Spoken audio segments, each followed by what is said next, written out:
Welcome, one and all. It's Ben and Sean from Pratfall. And today we've got another teaser, haven't we, Ben? And it's exciting and it's good. We do indeed. Let's dive in.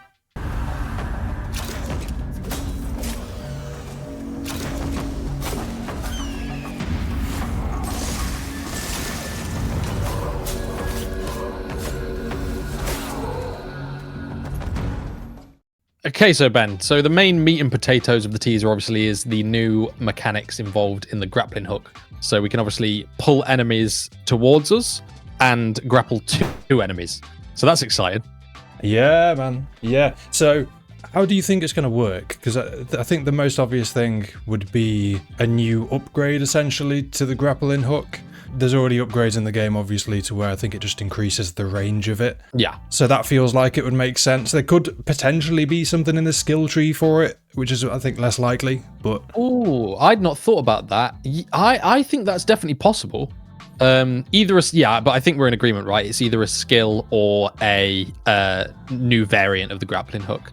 So one other thing I noticed, it may be a minor detail, but so the wyvern that we're seeing here, Ben, is level 10. So do you think that, because presumably, right, the Maya was level 15, right? That was the sort of general level of the enemies there. Yeah. There's no way that they're going to go down. So do you think, A, this is either a placeholder, or do you think with it being a bigger biome, we'll see different leveled zones that lead to the peak of the mountain?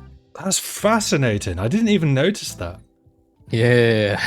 Yeah, damn. I would imagine it has to be a placeholder, surely. Well, so my first thought was like having different leveled zones, but then I don't know, I look at the sort of atmospheric effects in the area that the character's in, and I feel like this has to be pretty high up in the mountain. Yeah, I can't see there being level 10 enemies. That is the same level as the Springlands, right? The first area. Is it? Pretty much, is it not? I honestly don't know. Well, if Blackmire was 15, I mean, that's like Revelwood then. Revelwood, yeah. Yeah, that's weird, mate. I didn't even notice.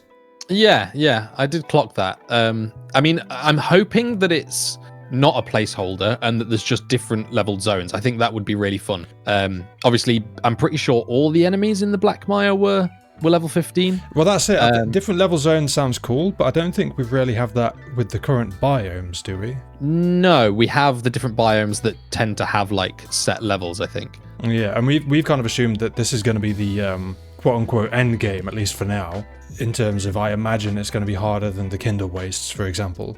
Yeah, the difficulty is probably going to step up a lot. Yeah, but if that is the case, that is a big variation of levels, right? If they have these zones, like you say. Yeah, because you'd have to have the range from...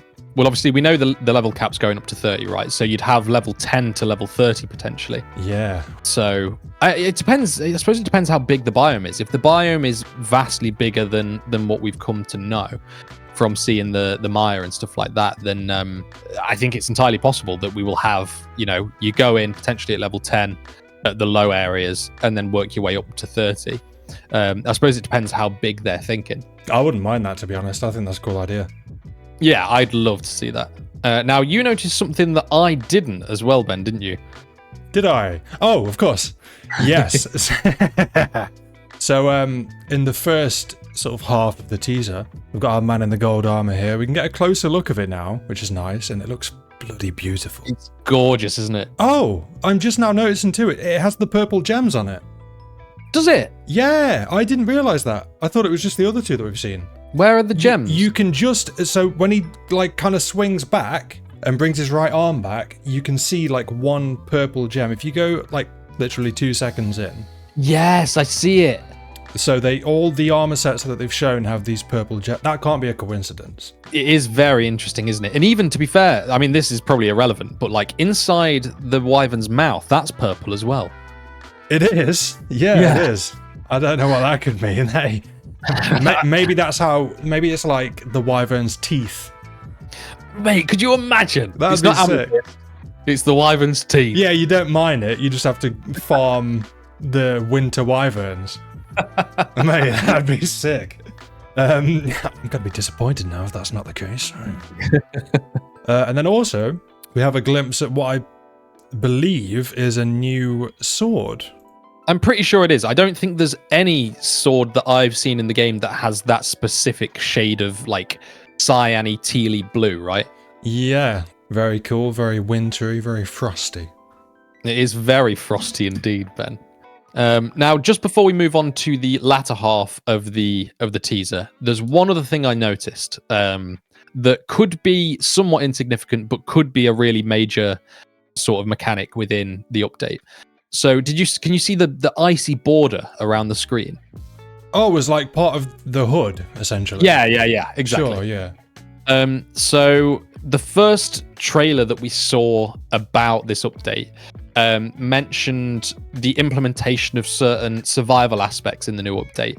So my thinking is, will we be seeing an actual temperature or freezing system in the game? Like when you're really high up in the mountains, will you start to slowly freeze and then your health will start to tick down, sort of similar to the hunger, right? But implemented in a slightly different way. And then, there's a few ways this could work. Either it could just be a debuff when you're in the really cold areas, really high up in the mountain, or it could be as much as a full-on temperature and freezing system.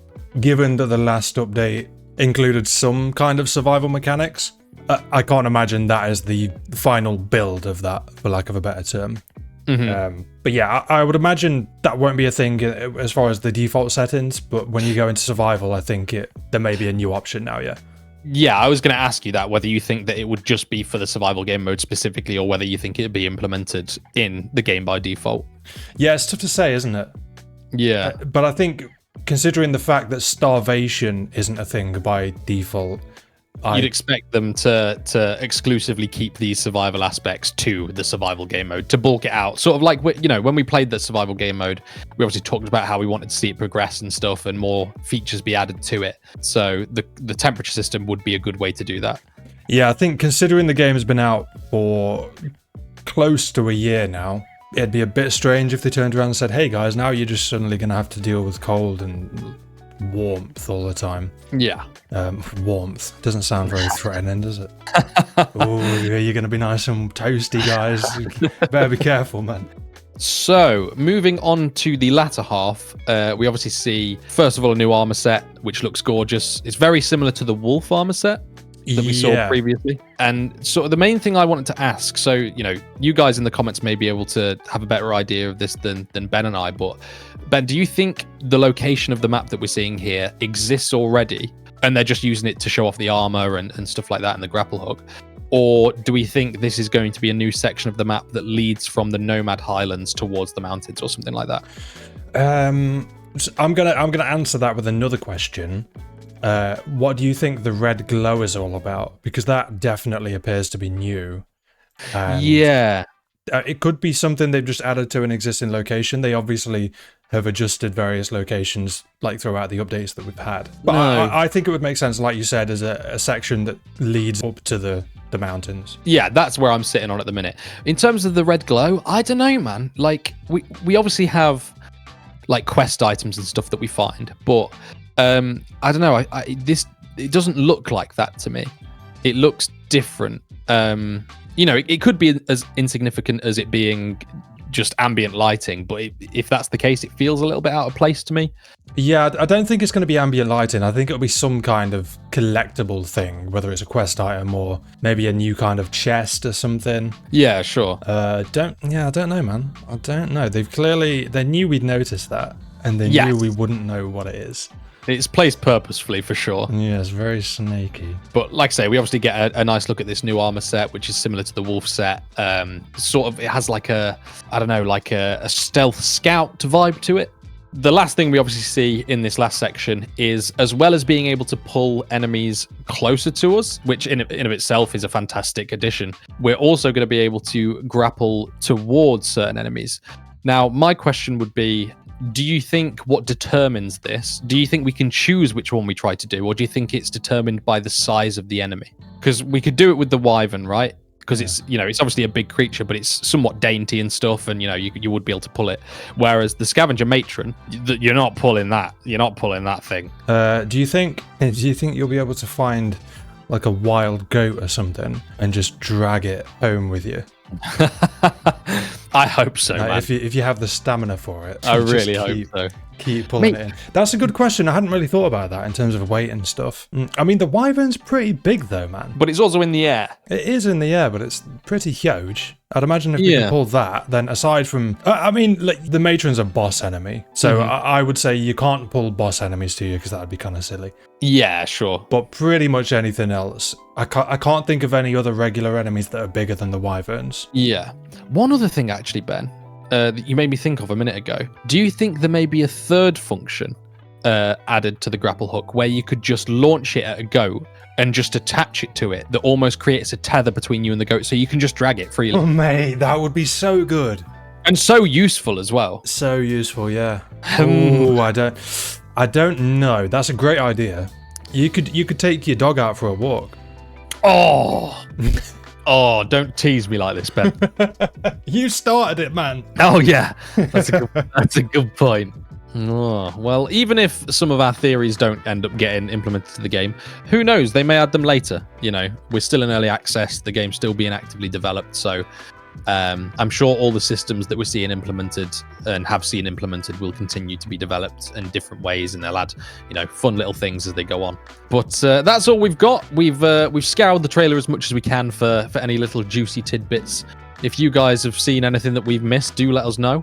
It's definitely on its way, isn't it? The old update. I reckon maybe one more teaser. Yes, yeah. The Halloween build competition is it closed now? It is closed, yeah. I think it was the 18th. I just want to play it, man. I just want to play it now. Me too, man. Me too. I would expect early November. Yes, that would be my prediction as well. Well, thank you guys for watching. If you enjoyed hearing us talk absolute something or other about the Enshrouded trailer, then check out our Discord and subscribe for plenty more content like this as well. But until next time, I've been Ben. And I've been Sean. And you've been watching Pratfall.